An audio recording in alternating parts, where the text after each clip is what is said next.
노래가입니다. 이 글자의 옛 모습은 이런 모양이었습니다. 이 부분이 이렇게 그려졌고요. 이 부분이 이렇게 그려졌습니다. 그래서 이 부분만 따로 떼어서 보면 이 빨간색 부분은 농사 도구인 괭이를 그린 것이고 이 노란색 네모는 사람의 입을 그린 것입니다. 그래서 이 모양의 의미가 처음에는 밭일을 하면서 노래를 부르고 있는 모습을 나타낸 것이었다고 합니다. 그런데 이렇게 힘든 노동을 할 때 노래를 하면서 하니까 덜 힘들었겠죠. 그래서 이런 방법이 옳은 방법이구나, 적합한 방법이구나 라는 뜻에서 이 문자의 의미가 맞다는 뜻의 오를 가짜가 되었습니다. 그래서 이 문자가 더 이상 노래한다는 뜻을 나타내지 않자 이렇게 오를 가짜 두 개를 붙여서 노래한다는 뜻을 만들었습니다. 그런데 이 문자가 나중에 형님을 지칭하는 말이 되었습니다. 그래서 더 이상 노래한다는 뜻으로 쓰이게 되지 않자 우리가 지금 보고 있는 이 문자를 만든 것인데요. 이제 오른쪽 부분을 보면 아랫부분은 사람의 몸통 부분을 그린 것입니다. 목, 몸통, 다리, 무릎, 발. 팔을 뻗어서 무릎 위에 손을 올리고 있습니다. 이 부분에서 이 몸통에 해당하는 부분이 이 부분이 되었고요. 팔에 해당하는 부분이 이렇게 되었습니다. 그리고 위에 있는 부분은 왼쪽에 있는 이 부분과 모양이 비슷하죠. 방향만 조금 다릅니다.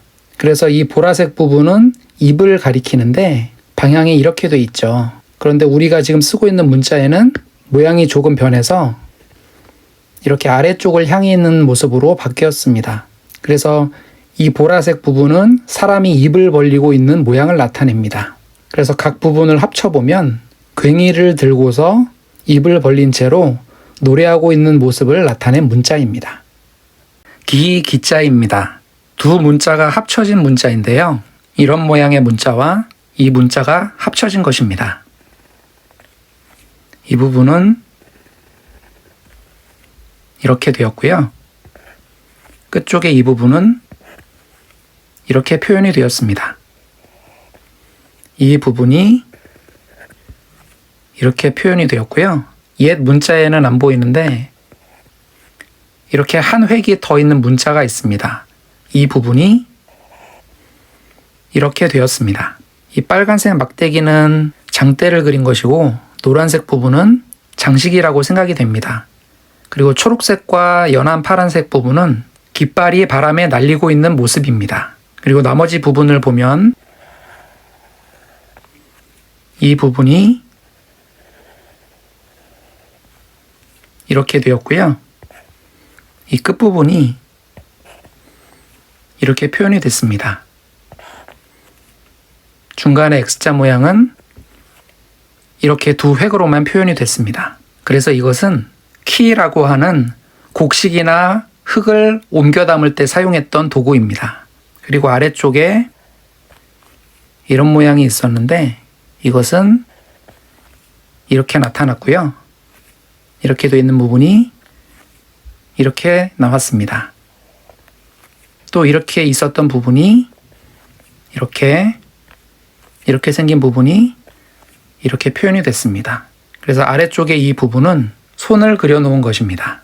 각 부분의 의미를 합쳐보면 키를 손에 들고 흙을 퍼 날라서 만들어 놓은 넓은 공간인 털을 나타낸 것이라고 생각이 됩니다.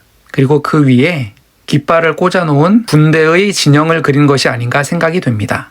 그래서 깃발을 나타내는 기자가 되었습니다.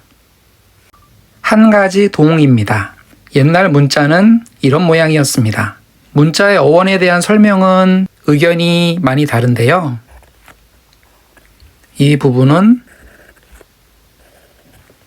이렇게, 이 부분은 이렇게 됐습니다. 그래서 이것은 가마와 같은 물건이 아닌가 생각이 됩니다. 그리고 아래쪽에 이 부분은 이렇게 됐습니다. 입구자입니다. 그래서 입을 나타냅니다. 가마와 같은 물건은 무겁죠. 그래서 입으로 구령에 맞추어 무거운 물건을 함께 들어 올린다는 의미에서 한 가지 동이라는 문자가 되었습니다.